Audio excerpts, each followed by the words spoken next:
Welcome everyone to this week's video. Today we are on Herp Monday number 26 and we have possibly the cutest Herp Monday that we have ever done. This thing is definitely not creepy, not scary in any way, but it has a very ferocious war cry. Today we are going to be talking about the desert rain frog. Desert rain frog, or scientific name Breviceps macrops. Again, that's Breviceps macrops. It is part of the family Brevicepitidae. I believe that's how it is. Brevicepitidae. So a lot of I's in there that made me run there. This frog is also known as the web-footed rain frog, or the Boulanger's short-headed frog. As you can kind of tell, doesn't have much of a head.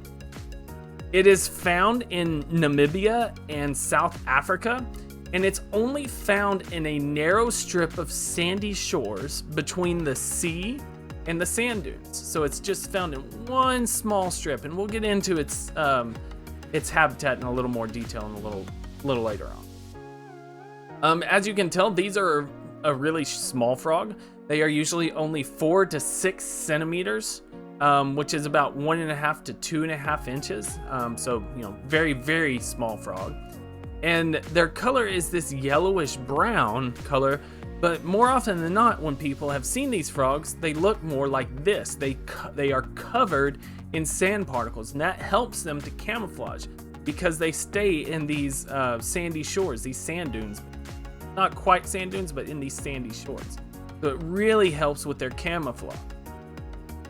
As you can obviously tell, this is a very plump frog, so very small, very plump. It's a little ball, basically. It has enormous bulging eyes. They definitely stick out. It's probably its most noticeable feature outside of its just little ball body. And it has a very short snout. As you can tell on this picture and the previous picture, it does have very short limbs.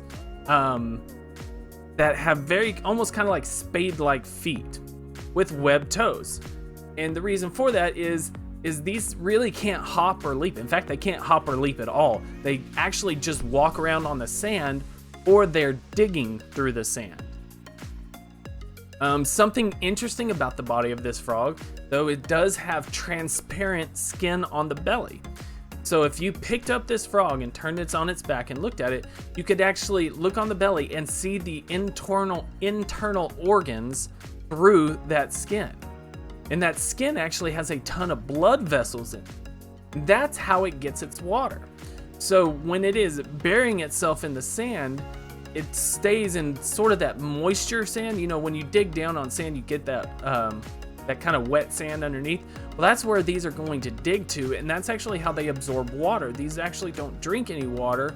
They absorb water from the sand through that really thin skin that has all those blood vessels. So those blood vessels are actually pulling moisture from the sand around it. These are a nocturnal frog. So they spend their day in a burrow about 10 to 20 centimeters, and they dig where the sand is moist, as we just described. But something that's interesting, when they're not, they're nocturnal, but people have gone out during the day, and you can easily tell where these frogs have been and where they've walked, because they have apparently very distinct footprints on the sand. So apparently you can follow their trail with no problem at all.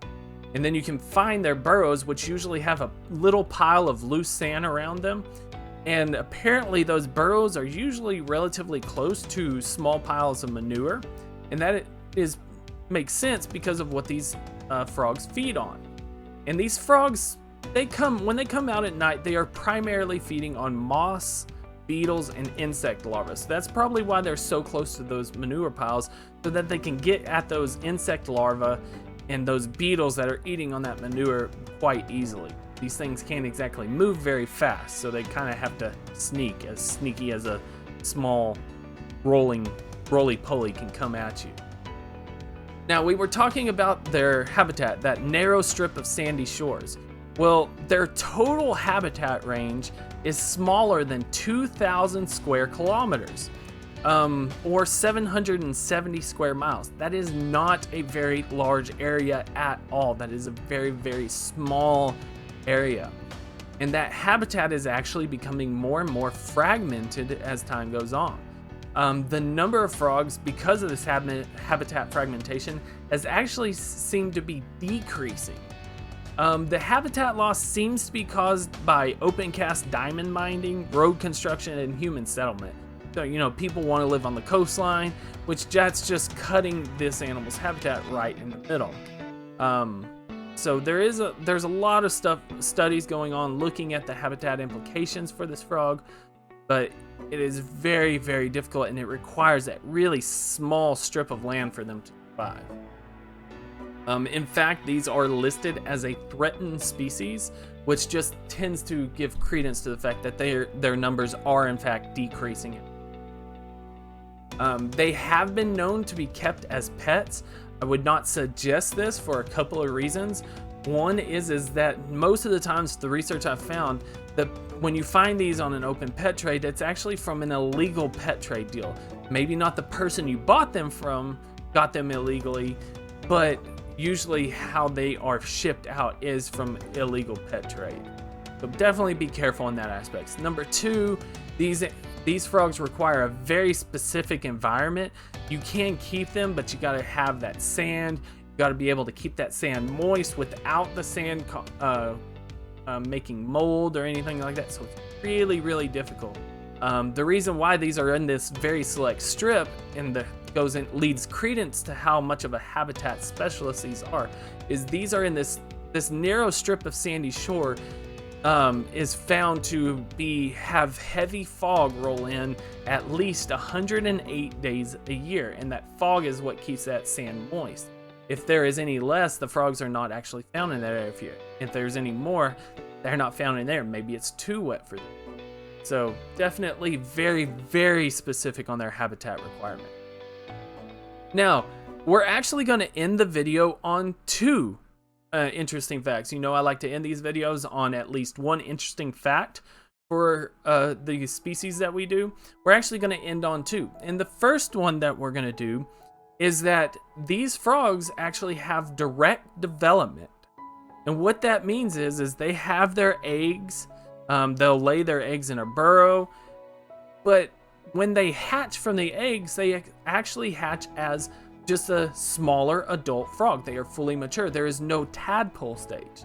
And that is actually relatively rare in the frog world, as you may know. Everyone knows about tadpoles. This is one of those rare frogs that actually has direct development, meaning they go from egg to essentially small adult. Small, not mature, but small adult. They will reach sexual maturity, I think, in 2 years, and they can live up to about 15 years. But now, the last interesting thing that we are going to end this video on, and I said there was two, is their war cry, as people have joked in it. This frog has been very popular in social media, iFunny, YouTube, things like that. And that has actually come because of its abnormal war cry. When these things get angry, how these want to do. And I'm sure you've seen this video before somewhere. So this is a video by Dean Boshoff. This video went absolutely viral. It was actually featured on CNN, I believe. And this is the desert rain frog's war cry.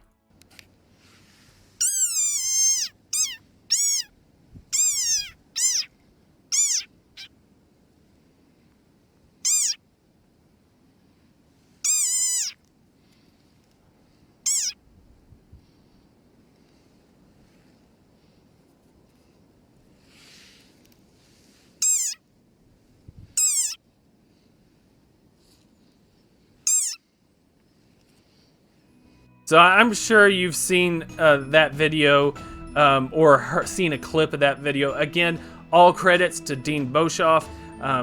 Really brought this animal to light about bringing this animal up. But that is actually its cry. That is its war cry. That cry means that, hey, this is my area. Go away. I don't want you to be here. Now, when their mating call is apparently much more of a whistle, but that's their war cry. It's basically a dog squeaky toy. But that is them being angry. But thank you guys so much again. I really appreciate it, and I hope to see again. If I don't, please be safe. Have a great day.